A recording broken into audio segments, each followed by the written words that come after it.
Welcome to The Explainer. Today, we're diving into the key message from the sermon, The Father's Table. We're going to explore what it really means to move from a culture of non-commitment to one of radical belonging and mission, all centered around this powerful image of a table. Okay, so let's jump right in with a question that kind of gets to the heart of our modern culture.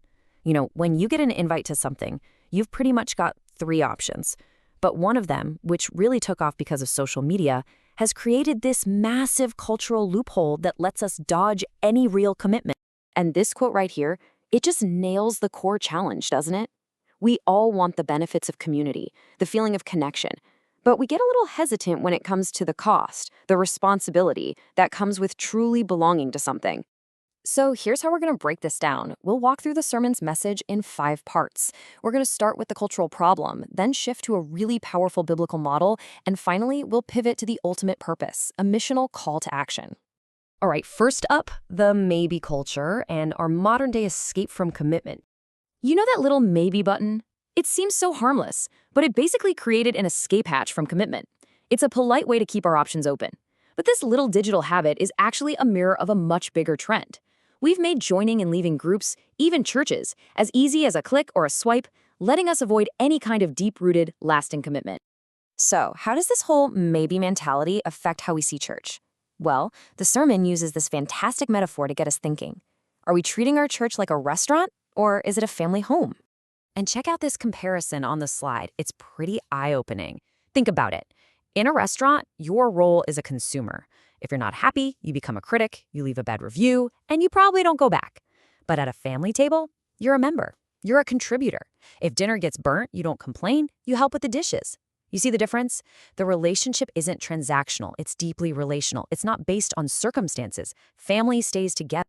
Okay, so if we're called to be a family and not a restaurant, what does it actually look like in practice?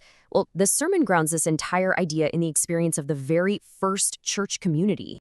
This verse from the book of Acts is basically the blueprint for a truly committed community. And notice that really active word here, devoted. This wasn't some casual get-together. These were people who were actively and intentionally committing to a specific way of life together. And this is so crucial. This wasn't a when I feel like it kind of devotion. The original Greek word used here, proskarterio, means something more like a stubborn persistence. It's this gritty commitment to stick together, to work through the tough stuff, and to stay put, even when it's hard or inconvenient. I mean, it is the exact opposite of that maybe culture we were just talking about. So what exactly were they so stubbornly persistent about? This slide breaks it down perfectly. Their devotion wasn't to a building or a personality, but to these 4 core practices: grounding themselves in God's word, sharing a real partnership in life, what the Bible calls koinonia, literally just eating meals together, and praying for and with each other. This was the glue that held them together. Okay, so if we've got this idea of a devoted family, it's super important to understand the different kinds of relationships people have to that family table. And the sermon offered a really simple, clear way to think about this. And it all starts with this phrase, clarity is kindness. See, defining who is at the table isn't about being exclusive or putting up walls. Not at all. It's about being kind and clear enough so we know how to love people well right where they are. So this breakdown really helps. It shows us the table has a clear center, but also this really open and welcoming posture. First, it's the Father's table. He provides it. He sends the invites. Then you've got the family, the all-in members who call this table home. Then, and this is so important, you have the friends, people who are welcomed and included and treated just like family, even if they haven't made that all-in commitment yet. And finally, there are the far away. They're the reason the table exists in the first place, to reach those who don't even know an invitation is waiting for them. Carrie's story from the sermon is just a perfect picture of this. As a teenager, she was invited into a friend's home, and that family's dinner table became her table.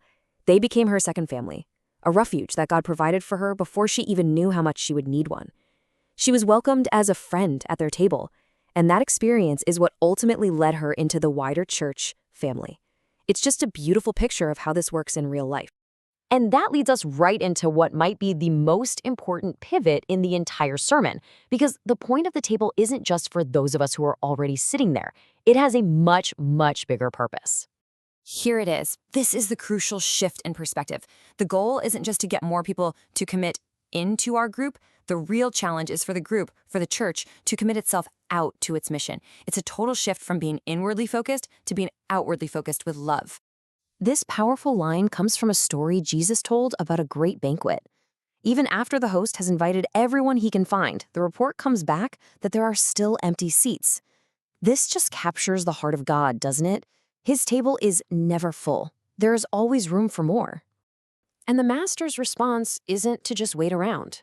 He sends his servants back out to compel people to come. Now, that word doesn't mean force. It means a loving, urgent, persistent persuasion. It's about letting people know that a feast has been prepared for them and they are desperately wanted at the table. And so we end with this final practical thought from the sermon. As you go about your week, just look at the empty chairs in your home or in your community. Cast your eye on that spare seat and ask yourself this simple question. Who is that seat for? Who is the Father calling you to invite to his table?